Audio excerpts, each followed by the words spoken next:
mass rally held on that day, and we all know that there were some so-called violent incidents. We also know that after December 11, there were even more violent incidents, in fact much less spontaneous violent incidents, very, very well organised ones that have also had a deleterious effect on Sydney's ethnic relations, but I'll come to that down the track. We know from most reports, and I suppose most journalists who still have some honesty in them, that there was a long lead up to what happened on the December 11 down there at Cronulla. We know that there were years of racial harassment of Australians in the beach suburbs. We know that there were a litany of sexual assaults that took place in Sydney in the years 2000 to 2002. We know that there was finally an incident where some Australian lifesavers were brutally bashed several days before the incident at Cronulla on December 11. And we know that there was a lead up through the public media of text messaging and so forth calling people down there that day. However, if we were to believe that this is simply something that's come in many ways out of the sky, I think we'd be very, very wrong. Some of the confidential type people in the multi-culti industry, people such as Professor Mary Calancis and Mr Castles and Mr Cope and many of the others who write the books with amazing titles like Community Without Nation, Beyond Nationality and so on.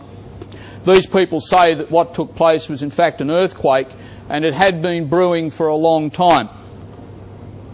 This is what they say. It was fortunate for me that I actually witnessed the event. I went there. When I arrived in the general area, what I saw was, to use an old phrase from the 19th century, a festival of the oppressed. There was something in the vicinity of 5,000 to 7,000 persons in the general beach area of Cronulla, and I saw women and children and more young girls than I've ever seen anywhere in one place in all my life. I saw an area be decked out in the Australian national flag, the famous blue flag of Eureka, the boxing kangaroo flag. I saw people dressed in all sorts of bunting. I saw people caped in national flags. I even saw a bloke dressed as Ned Kelly. What I saw in the early phase of that day was simply a festival. I would also put to you that not since the time of 1966, if we go back to 1966 when the famous White Australia policy was abandoned, I would use the term betrayed, there has never, ever, ever been a crowd like this. There have been demonstrations, there have been strikes, there have been all sorts of political parties which have questioned the pattern of Australia's immigration and multicultural policy. But there has never been a crowd turned out in a single place on an issue like this. After the so-called riot phase that took place at about 2 o'clock, and you've all seen certain photos and all that on TV, I need not belabour it, one very, very significant fact occurred to me, that this was the first time also since 1966 that the Australian people were masters of their own streets, because all serious political politics begins in the street. I was interviewed a little later in the afternoon, I think about 20 to 3, by a lady from 2GB. And already a number of things had occurred to me because I took a notebook and I wrote down everything I could. I come to the conclusion, folks, that a line would soon emerge. I actually wrote down that the line would be that alcohol had been a problem. Now, there were some people with tinnies. I saw that. There were some blokes with slabs of beer under their arm. I saw that too. There were some bottles thrown. I saw that too. But what I did not see is 5,000 drunks. I did not see that. It did not happen.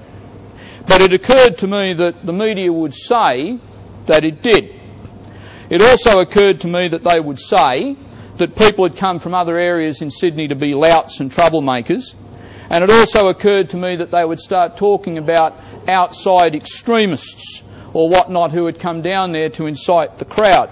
Now, bear in mind, the police videoed all of this. We know that. If anyone had been making provocative speeches or inciting crowds or giving out alcohol, the coppers would have caught it. Didn't happen. Some of the events there, the so-called violent phase, were spontaneous events. And that interview was aired at about 4 o'clock. Come the next day, sure enough, the line had begun to emerge.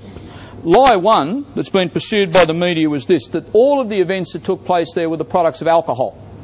And we've heard that repeated over and over and over again, that it was all the fact that the boys were drunk and they got carried away and they did things. But as I said to you, 5,000 people weren't drunk.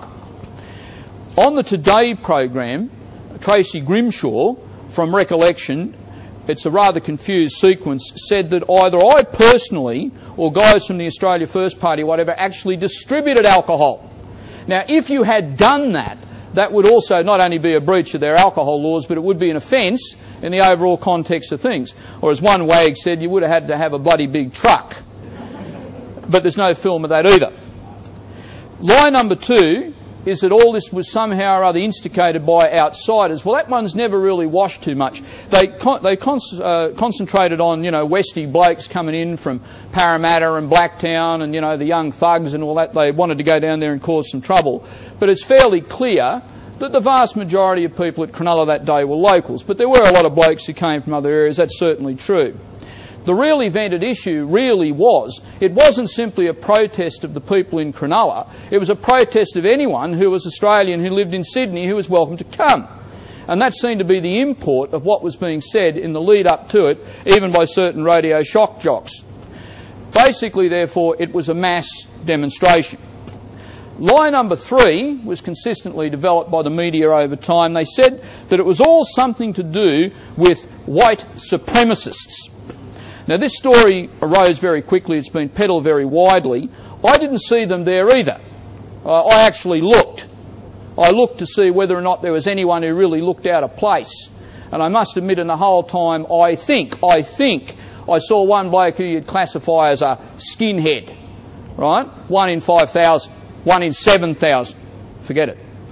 I also thought that the term white supremacist was actually a term that related to the Democratic Party in the United States in the years 1865 to about 1875 and had something to do with the so-called Reconstruction period in the states, the former states of the Confederacy. But apparently the meaning of the term has now changed, and it's something that's trotted out from the media to concern anyone who protests over any issue of race in Australia. I was also called one. I went back over my particular writings. I can't seem to find anything that particularly justifies the label, but that's what they say. Lie number four was that it had something to do with neo-Nazis. Now, I remember I spoke here at this forum 5 years ago about those guys. I looked for the 10 or 12 mental midgets who make up that fraternity, and I didn't see them at Cronulla either. Although, I'm reliably told by several journalists they were everywhere. Well, neither I nor many comrades of mine saw them, and the best impress is that they were not there at all. These lies were summed together a few days later at a meeting at the Surf Lifesaving Club, all conveniently organised by the local mayor, the ex-Liberal Mr Schreiber and many others, with representatives of the Australian Security Intelligence Organisation in attendance.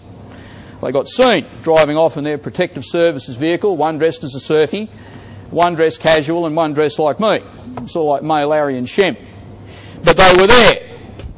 And an apology was written and signed by the surf guys, written in this amazing government ease, saying that it was all the product of alcohol, outsiders and racist extremists who invaded their turf on this particular day to perpetrate actions. I better don't drop the comma and put the semicolon. Most of the surf guys don't write that way.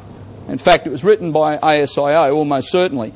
In other words, they simply invented a marketable lie. This lie was exposed, and several days later they actually admitted that, yeah, we'd been there. I'd take it further, they wrote the apology. Why would you bother writing an apology of this sort? Well, there's two reasons for that. The first reason is that the brief of communal violence is part of the brief of the secret police. And they don't want this thing they call communal violence. And they're particularly worried that any number, and there were thousands of them, remember what I said, folks, This was a radical crowd. There has never been a crowd like this turned out on the issue of immigration and multiculturalism before, ever in our country. The secret police are concerned, that any number of people who were there, the families, the people themselves, may become voters, supporters, activists, so on and so forth for political movements. You mustn't have that. Not at all. Australia's future is being set as part of the Pacific